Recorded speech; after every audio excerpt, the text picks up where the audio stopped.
జై తెలంగాణ. అందరికీ నమస్కారం. తెలంగాణ రాష్ట్రంలో చేతగాని పాలనను ప్రశ్నించండిరా అంటే చెత్తవాగుడు వాగుతూ ఉన్నారు కొందరు నాయకులు. ఎందుకు? పాలించే దమ్ము లేదా? లేకపోతే ఈ చేతగాని దద్దమ్మ పాలనను నిలువరిస్తే కేసీఆర్ గారికి అధికారం వస్తే మా బతుకులు మళ్ళా రోడ్ల పాలవుతాయి, మాకు జీవనోపాధి నిరుద్యోగులుగా మాత్రం కోల్పోయాను, జీవనోపాధి కోల్పోతాం, నిరుద్యోగులం అవుతామని చెప్పేసి బాధన? అంటే మీ రాజకీయ అవసరాల కోసం, మీరు పబ్బం గడుపుకోవడం కోసం ఇండైరెక్ట్గా గుంపు మేస్త్రికి సపోర్ట్ చేస్తున్నారని చెప్పి ప్రజలందరికీ అర్థమవుతూ ఉన్నది. మీరు ప్రశ్నించినా ప్రశ్నించకపోయినా కేసీఆర్ గారి నాయకత్వంలో 100% ప్రతి క్షణం ప్రతి చోట ఈ చేతగాక చేతులెత్తేసిన ప్రభుత్వాన్ని కేసీఆర్ గారి నాయకత్వం ప్రశ్నిస్తూనే ఉంటుంది. అందులో ఎలాంటి అనుమానం లేదు.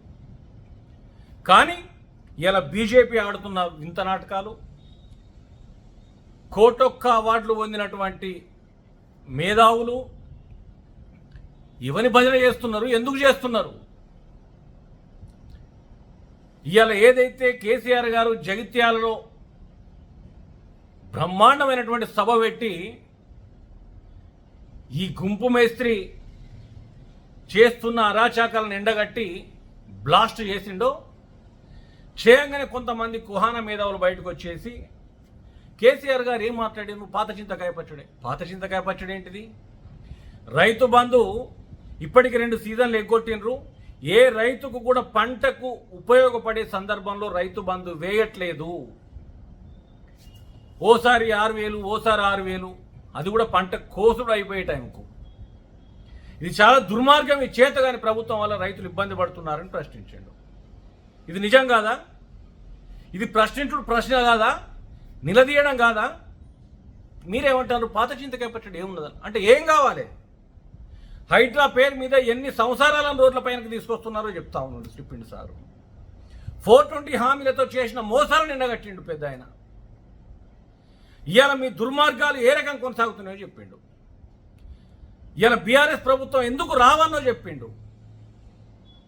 ఇవాళ అదే ఒక ముఖ్యమంత్రి స్థానంలో ఉండి నిప్పు దొక్కిన కోతోలే శంగ గుర్తాండాడికి పోయి, ఎక్కడికి? మేడిగడ్డ పోయి, నేను కేంద్రానికి మళ్ళొక రేఖ రాసిన, ఈసారి కనుక చర్యలు తీసుకోకపోతే మేము రోడ్లపైకి వచ్చి నిరసన తెలుపుతాం. ఎందుకు? నువ్వేం బిగుతున్నావు? నువ్వు ముఖ్యమంత్రివే కదా, నీ చేతిలో రాష్ట్ర ప్రభుత్వం ఉన్నది కదా. నిజంగానే కేసీఆర్ గారు అట్లాంటివి ఏమైనా చేసి ఉంటే మీరు చర్యలు తీసుకోవచ్చు కదా. మీకు చేత కదా? మీకు చేత కాదు. అక్కడ ఎలాంటి అవినీతి కానీ తప్పిదాలు కానీ జరగలేదు. నీ చేతగాలి పాలనలో చేతులు ఎత్తేసి నువ్వేం బీకలేక వెల్లెలికల పడ్డావన్న విషయం అందరికీ అర్థమైపోయింది. ఇవాళ తెలంగాణకు కల్పతరువు, కాళేశ్వరం, మేడిగడ్డ మాత్రమే అన్న విషయం బహిర్గతం అయిపోయింది. కాబట్టి కేంద్రానికి రాసిన అని చెప్పేసి నువ్వు బుడ్డబాతాలు కొడతావు. ఇవాళ నేను మళ్ళీ 10 ఏళ్ళు ముఖ్యమంత్రి, కాంగ్రెస్ అనుండ్రి, కాంగ్రెస్ బార్ కాంగ్రెస్ సర్కార్ అన్నారు. ఏం పీకడానికి అంటారా? ఏం పీకిన నువ్వు అని అంటారు? నువ్వు పీకింది ఏంటిది? నీ మార్క్ ఏంటిది? ఇవాళ ఏంటంటే అధికారులు కానీ, నీ పక్కన ఉన్న మంత్రులు కానీ, ఎమ్మెల్యేలు కానీ బాహటంగా చెప్తా ఉన్నారు, అయిపోయింది మా పార్టీ పని అయిపోయింది, మా ప్రభుత్వం అయిపోయింది.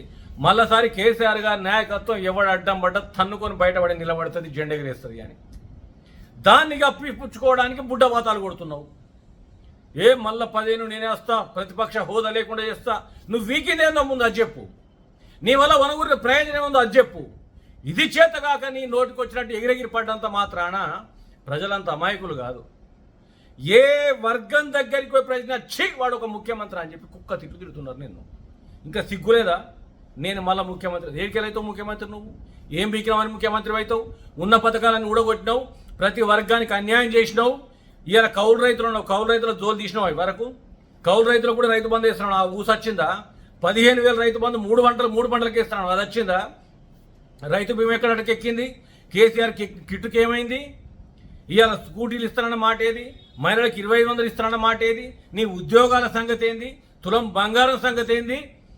ఇవాళ రాష్ట్రం మొత్తం రియల్ ఎస్టేట్ పడిపోయింది, వ్యవసాయం పడిపోయింది, వ్యాపారాలు పడిపోయినాయి. నీ రాక్షసానందం ఒక్కటే కనబడతా ఉన్నది. పేదోళ్ళ ఇల్లు ఊలగొడుతున్నావు, పెద్దోళ్ళ దగ్గర వసూలు చేస్తున్నావు నీ బతుకు తెరువు కోసం, నీ జాతీయ పార్టీ బతుకు తెరువు కోసం. ఇది అందరికీ తెలిసిన జగమైన సత్యం. ఇప్పటికైనా సిగ్గు అనేది ఉంటే బాధ్యత కలిగిన ప్రతిపక్ష పార్టీలుగా బీఆర్ఎస్ మాత్రమే కాదు మిగతా పార్టీలు కూడా రోడ్లపైకి రావాలి, ప్రశ్నించాలి. కానీ ఎక్కడైతే కాంగ్రెస్ నువ్వు ప్రశ్నిస్తేనే మొత్తం మీ నీరు గారిపోయి బీఆర్ఎస్కి అధికారం వస్తుంది కాబట్టి కాంగ్రెస్కు ఇండైరెక్ట్గా మద్దతు ఇద్దామని మీరు అనుకుంటున్నారు. కానీ మీరు మద్దతు కాదు కదా, మీరు వెంటిలేటర్లు తీసుకుపోయి కాంగ్రెస్కు పెట్టినా కూడా అది లేవదు, అది రోడ్డు పాలవుతుంది. దానికి సపోర్ట్ చేస్తున్న మీరు కూడా దొంగలు లెక్క చరిత్రహీనులుగా నిలిచిపోతారు. అందులో ఎలాంటి అనుమానం లేదు. ఇప్పటికైనా సిగ్గుమానం ఉంటే కోట్ల రూపాయలు తీసుకొని ఇళ్ళ ఉన్న మేధావులు సైతం బయటకు వచ్చి ప్రజలకు మద్దతుగా పోరాటం చేయాలి. కానీ దిక్కు వాళ్ళే పంచాయతీలు పెట్టుకుని పబ్బం గడుపుకుంటారంటే బిడ్డ, డెఫినెట్గా ప్రజలు మిమ్మల్ని తన్ని తరవడానికి సిద్ధంగా ఉన్నారు. నీ లొటపేట ఒర్రుడు బంద్ చేసి నీకు చేతనైతే నువ్వు పాలించిన పాలనలో ఏమనగురిందో అది చెప్పాలి రేవంత్ రెడ్డి అని చెప్పేసి డిమాండ్ చేస్తా ఉంది.